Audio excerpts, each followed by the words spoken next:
Mes amis, ce que nous voyons dans ces images diffusées par le commandement central des États-Unis n'est pas simplement une attaque aérienne ordinaire dans le désert. C'est l'acte de décès de la stratégie navale de la garde révolutionnaire iranienne. Et aujourd'hui, nous sommes le 13 juillet 2026.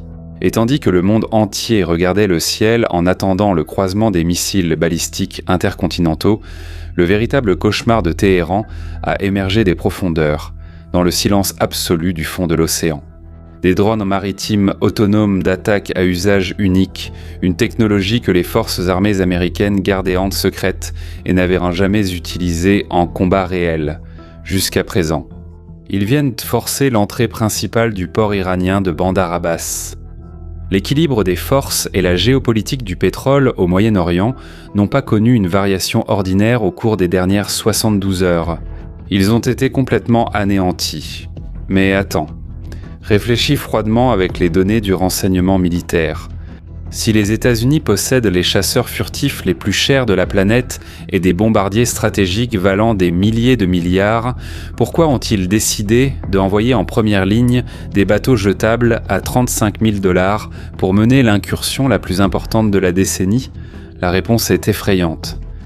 Cela coupe le souffle à la logistique traditionnelle et implique un niveau de mépris technologique sans précédent dans l'histoire moderne.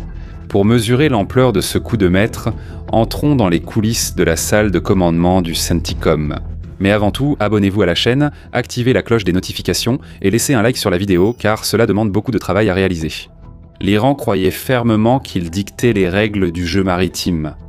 Ils ont signé le mémorandum d'entente en faisant semblant qu'ils allaient coordonner un passage pacifique dans le détroit d'Ormuz.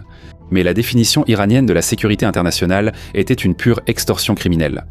La garde révolutionnaire exigeait que les navires commerciaux changent d'itinéraire pour pénétrer dans les eaux territoriales perses. Si un commandant civil désobéissait, la milice lançait des drones suicides, Shahid avec des ogives de 50 kg directement contre la passerelle de commandement et la salle des machines des cargos civils, tuant les membres d'équipage dans les flammes et appelant cette barbarie un contrôle du trafic. Ils ont voulu imposer un péage sur 20% de l'approvisionnement mondial en pétrole. Les mollahs qui contrôlent l'Iran agissaient comme des parrains d'une mafia internationale. Mais la tolérance américaine s'est évaporée. Le président Donald Trump n'a plus pris de gants et a lancé l'ultimatum définitif. Interrogé par la presse internationale sur l'affirmation iranienne d'avoir fermé avec succès la voie navigable la plus importante du monde, Donald Trump a été implacable. Il a déclaré textuellement au micro « Nous allons prendre le contrôle du détroit. Et il n'a rien.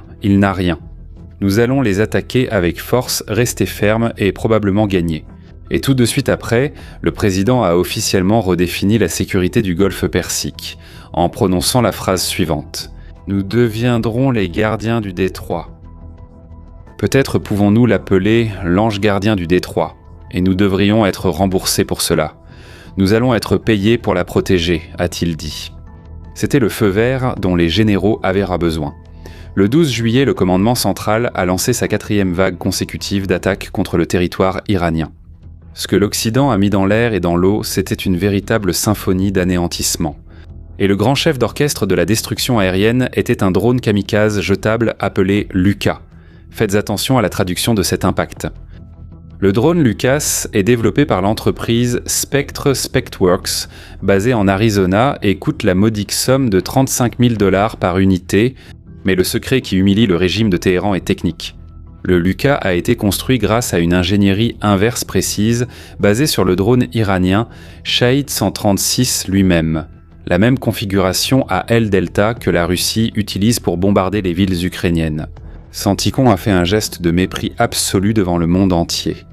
Il a utilisé la signature technologique de terreur de l'Iran, y a ajouté une intelligence artificielle avancée et l'a retournée contre la garde révolutionnaire. L'Iran a amené sa vieille flotte de moustiques à la guerre, ce nuage de vedettes rapides de patrouille qu'ils utilisent pour harceler les pétroliers.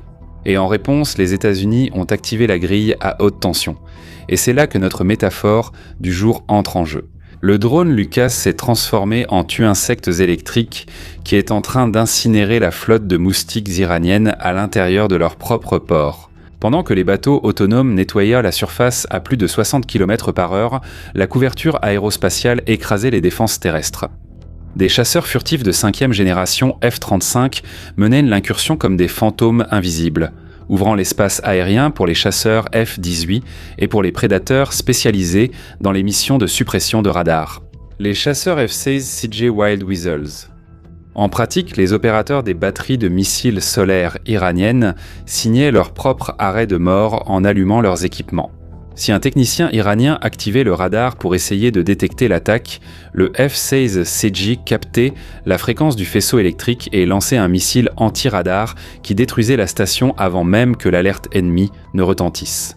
Ils ont été éliminés par leur propre signal radio. Des batteries de missiles chinoises C-802 ont été pulvérisées dans les cours de Jasc et Boucher. Mais si vous pensez que le désespoir de l'Iran était de perdre des bases côtières, attendez de voir ce que le renseignement a découvert sur le projet Lampreia. Il existe une autre dimension dans cette guerre qui se déroule dans un silence total, au fond sombre de la mer, où l'intelligence artificielle a pris le contrôle des décisions de vie ou de mort. Les États-Unis ont validé une chaîne de cibles multidomaines libres en combat. Le système A-Hivemind de SHIELD l'a coordonné.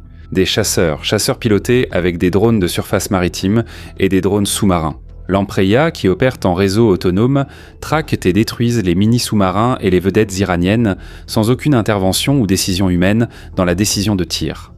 Les grottes souterraines que l'Iran a construites sur le littoral pour cacher ses armes sont devenues des tombeaux d'acier.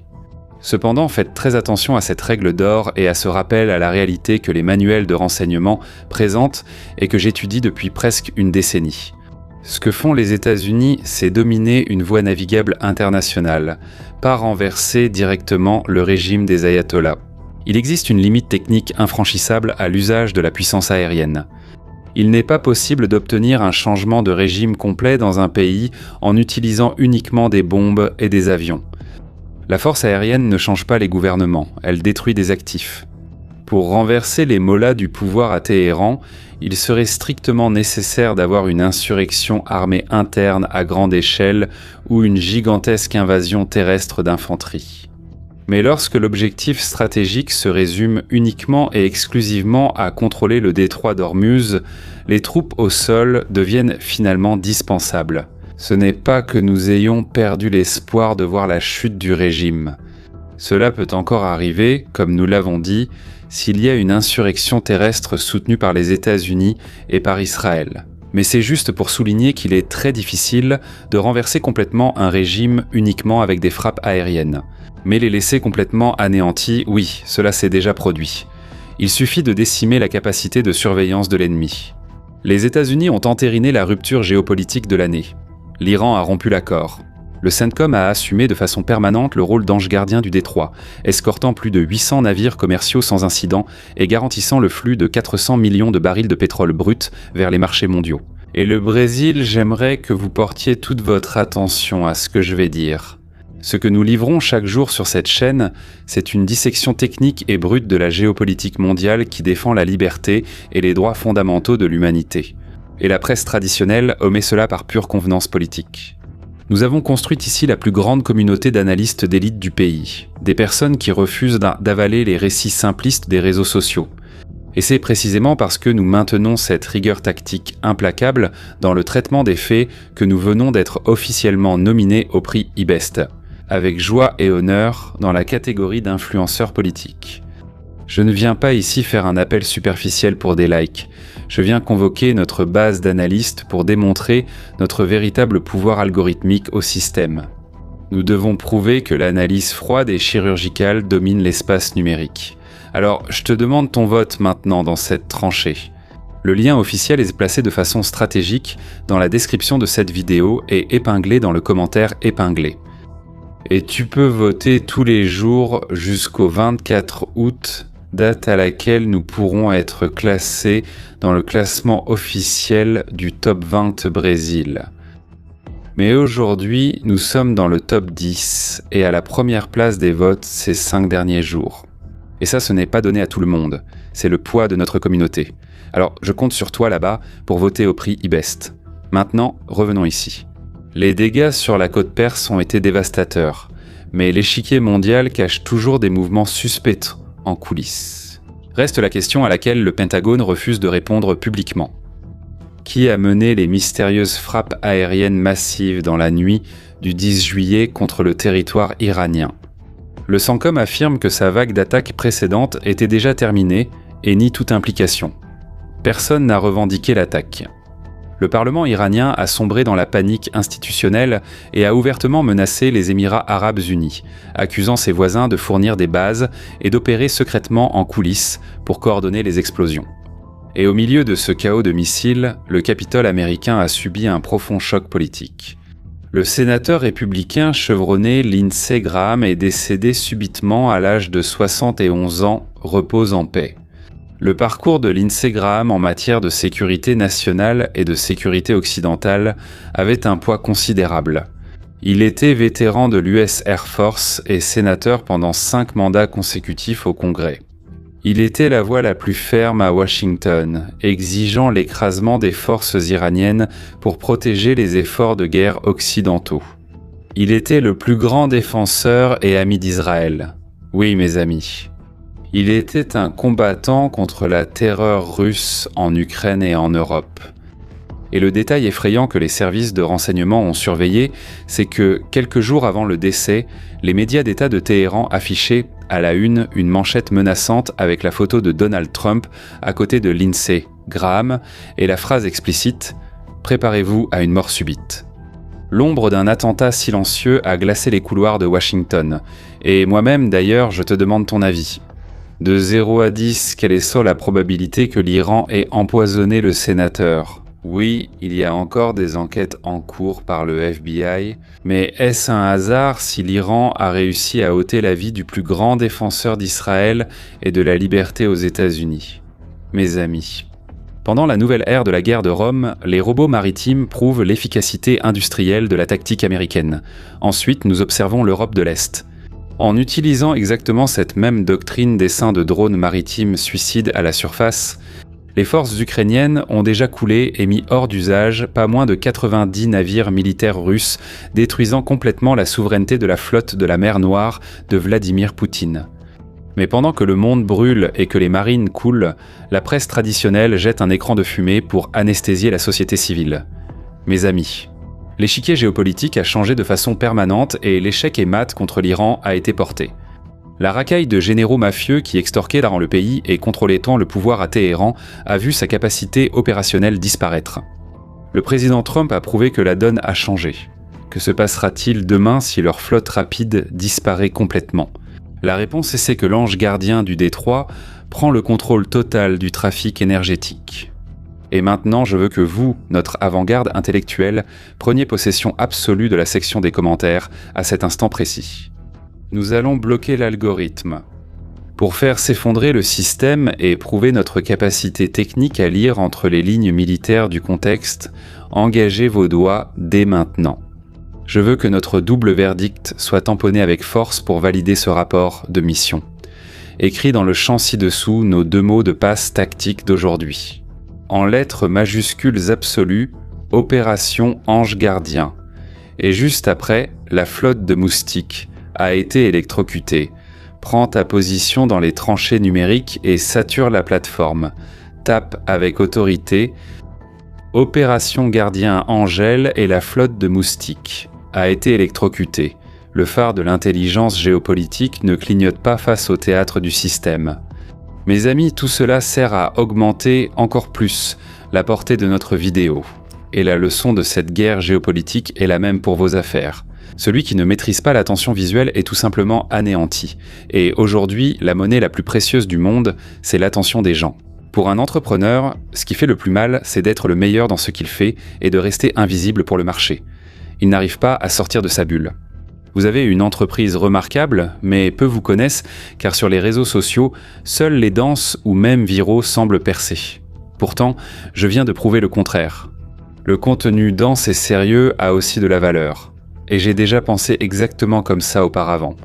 Il y a 15 ans, en commençant dans les tranchées de la radio et de la télévision, j'ai compris que le véritable mécanisme pour générer de l'autorité dépend d'un contenu dense et d'une stratégie solide. C'est ainsi que nous avons atteint 50 millions de vues mensuelles sur nos réseaux, 100% monétisés en dollars. Le jeu d'entreprise maintenant, c'est les médias. Regardez comment les magasins avant ont triplé leurs ventes. Le vieux de Havant s'est exposé et n'a pas cessé d'inaugurer des magasins, enregistrant les meilleurs bénéfices, même au milieu du chaos qu'est cette l'économie brésilienne. Regardez le cas de CIMED. Un fabricant de médicaments a triplé ses ventes parce que son PDG a pris des risques et a commencé à parler aux gens. Les gens se connectent entre eux. Votre identité ne peut être déléguée. Le propriétaire doit se montrer avec professionnalisme. La période des vidéos amateurs sur téléphone est révolue. Pour gagner le respect professionnel et maîtriser l'algorithme comme je l'ai fait ces dernières années, en atteignant 50 millions de vues sur mes réseaux sociaux et en monétisant tout cela en dollars. J'ai créé une méthodologie pratique pour y parvenir. Et le 16 août, j'organiserai une immersion 100% en présentiel, face à face avec moi, enfermé dans mon studio avec mon équipe. Mais je serai strict avec vous. Il n'y a que 10 places. Quand la 10e place sera prise, la porte en acier se refermera. Alors cliquez sur le QR code qui s'affiche à l'écran ou utilisez l'accès sécurisé via le lien dans la description et dans le premier commentaire épinglé. Ne ratez pas l'occasion de sortir définitivement de cette bulle. Si j'ai réussi à en sortir en parlant de ces sujets complexes, vous pouvez le faire aussi. Et n'oubliez pas notre plateforme exclusive sans censure. Le lien est dans la description et dans le premier commentaire épinglé. Ce sont plus de 3000 membres qui soutiennent le contenu et financent ce que nous proposons ici. Et notre chaîne de séries et de films avec des conseils sur de nouveaux films et séries pour que vous puissiez simplement vous installer sur le canapé et en profiter en famille. Ne perdez plus de temps. Vous passez des heures à chercher quelque chose de bien et au final, c'est une vraie nullité.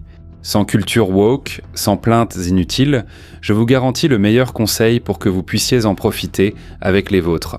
Le lien est disponible dans la description, le commentaire épinglé et la fiche qui s'affichera jusqu'à la fin de la vidéo.